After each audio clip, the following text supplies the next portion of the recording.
So today let's talk about the Xiaomi Redmi Note 11 Pro. This device has been in the market for over 6 months, but in light of the many questions I receive about decent mid-range devices so far in 2022 and me constantly recommending Tecno and Infinix devices, I believe it's only fair to add the Xiaomi Redmi Note 11 Pro to the mix, as it really is a decent mid-range device too.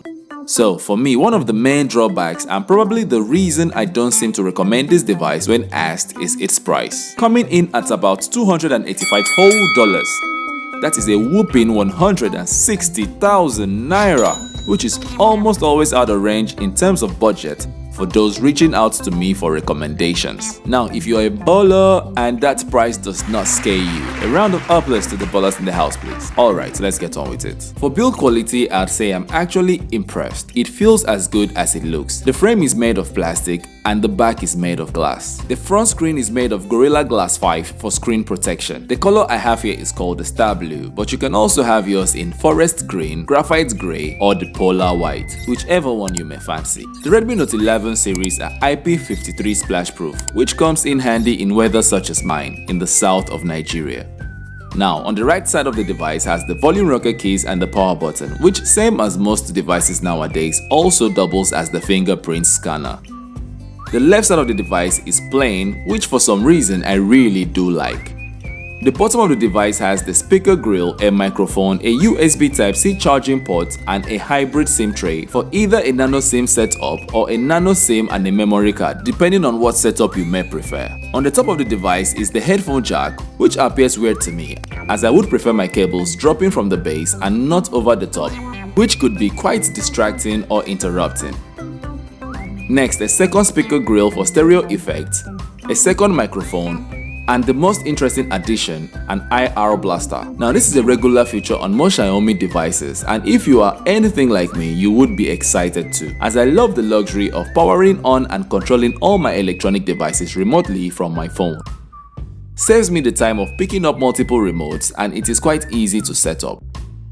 The Redmi Note 11 Pro has an impressive 6.7 inches AMOLED display, with a resolution of 1080 by 2400 pixels and pixels density of 395 ppi with a 120 Hz refresh rate. Yes, 120 Hz. And to blow your mind even more, it has a 360 Hz touch sampling rate, which means not only is scrolling, swiping, and switching through apps extra fast and smooth, the response to touch is absolutely amazing, leaving you with nothing but a great experience. Especially with its screen brightness so decent, it is very usable outdoors and in sunlight. It displays photos and videos with good levels of contrast and saturations, making it look natural and pleasing to the eyes. Now, if you think the Redmi Note 11 Pro is too good to be true, and possibly wondering why you haven't heard any buzz about this device, right? Well, you are correct. As for some reason beyond our understanding, Xiaomi decided to release the Redmi Note 11 Pro with an Android 11 operating system. Yes, you heard me right, Android 11. All the amazing qualities of this bad boy,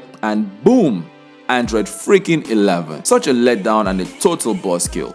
Well, maybe it was an artistic touch, you know, Note 11 with Android 11. Anyways, to help mend our broken hearts of this bad news, I shall continue by adding that it comes with MIUI 13, which is an upgrade from the Note 10. The Redmi Note 11 Pro has an 8GB RAM expandable to 11GB using memory extension, same as the main fusion technology on Tecno devices.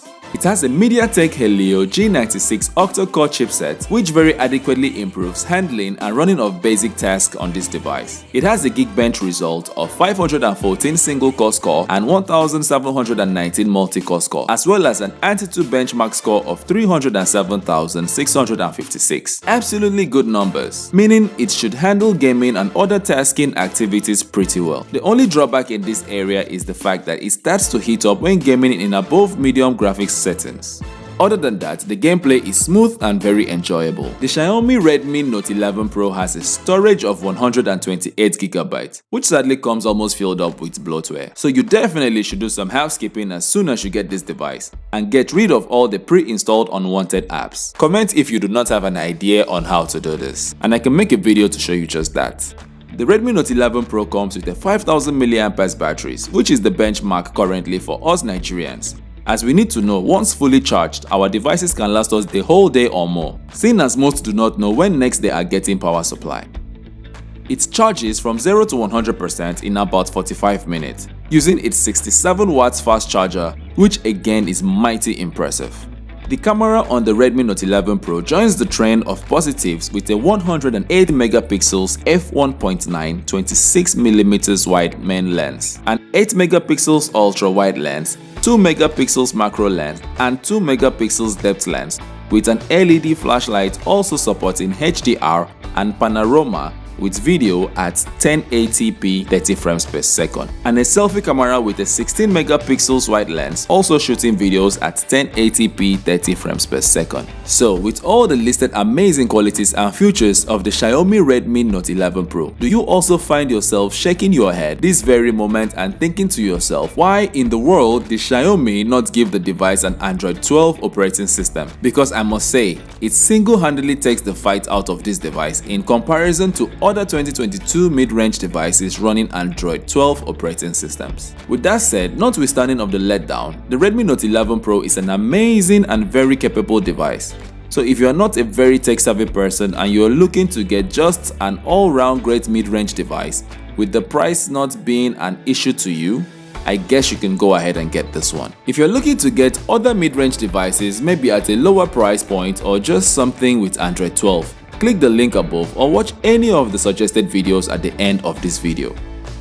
If this video has been helpful to you, please hit the like button and do well to subscribe to my channel and stay tuned for more content like this.